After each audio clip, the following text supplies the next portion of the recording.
Previous administrations, OTI did not exist as is. There was a network of different offices and agencies who were responsible for oversight of the city's technology, data management and data governance issues. To highlight some of those, the Legacy Department of Information Technology, Cyber Command, who oversees New York City's cybersecurity, Office of Information Privacy, Data Analytics. All of these existed somewhat independently. Some of them were in the mayor's office, some of them were standalone agencies, et cetera.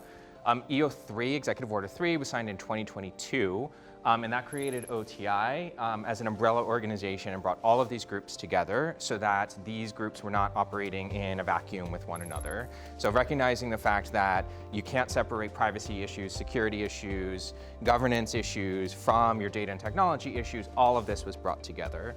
And the goal here is making government more efficient and closing the digital divide. And over the past couple years, OTI has really expanded even on that original mandate through not only this sort of coordination across groups, but stepping into work, including the work that we're doing with AI and providing the city with centralized AI governance, but also digital equity and actually supporting New Yorkers more directly through digital equity programming and some of the other initiatives there. So what is our overall role in the AI conversation? So there's a piece of this on the far left, our day-to-day support for agency technology. The agencies in the city are very diverse. There's tons of them depending on how you define the term agency. By some counts there's 45, by some counts there's like 150. So it depends on like who you include in that term. And they all have varying levels of technological maturity, some very mature, some who depend very heavily on centralized support to help them manage the work that they do. So OTI supports a lot of that on the day-to-day, and then as you can imagine, there's a lot of infrastructure, networking, et cetera, that is centrally managed by the city. So OTI provides a huge amount of support there, applications, infrastructure, et cetera, obviously some of which is AI related. But where Jahao and I sit is more on the second pieces.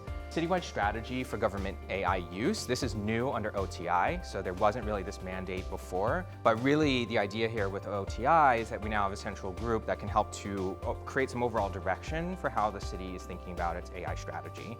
Does that micromanage individual agencies' goals? No, every individual agency is different. They all have their own missions, their own data, their own sort of problems that they're trying to solve. So we're not looking to unify everybody into one stream. What we're looking to do is sort of create coherence around all of those streams and make sure that there are some overarching goals. This sort of second one has actually evolved somewhat unintentionally into this last piece, particularly with people like Jahao on board.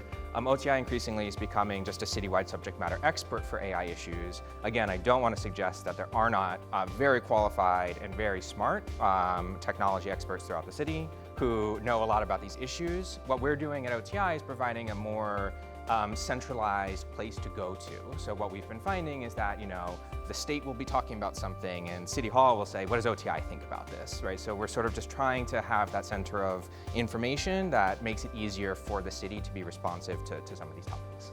The conversation around AI is tricky in many ways because the hype around it is so new, and you would imagine that based on the way that the sort of public discourse talks about it, that this is the timeline for AI. It starts in 2022, and before that there was nothing, and then it just popped into being, and then all we do is now AI, generative AI, and we're here in a 2-year timeline. But the reality is that this has obviously been a topic for much longer than that. You're talking about sort of prehistorical human elements that eventually evolved to where we are at this point in time. And then even if you don't want to be quite as abstract about it and just focus on the more modern computational pieces of that history, you're still talking about 80+ years of history that lead us to this moment that we're in now.